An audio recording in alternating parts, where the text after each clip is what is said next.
1983ஆம் ஆண்டு உலகத்தோட ரொம்பவே டஃப்பான இந்த அல்ட்ரா மேரத்தான் ஆஸ்திரேலியால நடந்திருக்கு. இந்த மேரத்தான் ஏன் ரொம்பவே டஃப்னு பாத்தீங்கன்னா, கிட்டத்தட்ட 875 கிலோமீட்டர் 5 நாளைக்குள்ள ஓட முடிஞ்சாதான் நீங்க இந்த மேரத்தான்ல ஜெயிக்கவே முடியும். அப்பேற்பட்ட ஒரு கஷ்டமான மேரத்தானுக்கு உலகத்துல இருக்க பல்வேறு ரன்னர்ஸ் வந்திருக்காங்க.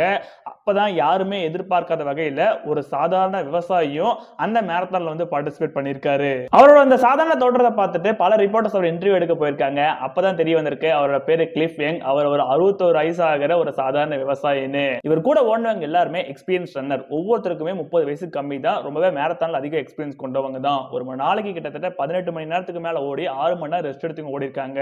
ஆனா அப்படியே கிளிஃப் யங் பக்கம் வந்தீங்கன்னா இவர் ஓடிட்டு இருந்திருக்காரு, ஓடிட்டு மட்டுமே இருந்திருக்காரு. கிட்டத்தட்ட 5 நாள் 15 மணி நேரம் 4 நிமிஷத்துக்கு மேல இந்த ரேஸை ஓடி இந்த மேரத்தான்ல ஃபர்ஸ்ட் வந்திருக்காரு. இவரோட நியரஸ்ட் காம்படிட்டருக்கும் இவருக்கு இந்த டைம் டிஃபரன்ஸ் கிட்டத்தட்ட 10 மணி நேரத்துக்கு மேல. ரேஸ் முடிஞ்சதுக்கு அப்புறம் தான் இவருக்கே தெரிஞ்சது இந்த ரேஸ் ஓடுறப்ப ரெஸ்ட் எல்லாம் எடுக்கலாமாங்கிறதே இவருக்கு தெரியாம தான் இந்த ரேஸையே ஓடி ஜெயிச்சு காமிச்சிருக்காரு. அது மட்டும் இல்லாம இவர் வெறும் இந்த ரேஸை மட்டும் ஜெயிக்க கிடையாது. இந்த ரேஸை ஜெயிச்சதுக்கு அப்புறம் அவருக்கு பின்னாடி வந்த 5 பேர் கூடயுமே அவர் வின் பண்ண கேஷ் பிரைஸையும் ஷேர் பண்ணி அந்த ஆஸ்திரேலியாவில் இருக்க எல்லாரோட மனசையும் ஜெயிச்சிருக்காரு. இவர் கிட்டத்தட்ட ஆஸ்திரேலியாவில் ஒரு செலிபிரிட்டி மாதிரி அந்த கரியர்ல பார்க்க ஆரம்பிச்சிருக்காங்க. இந்த மாதிரியான ஒரு நம்ப முடியாத நபரை பத்தி நீங்க நினைக்கிறீங்க?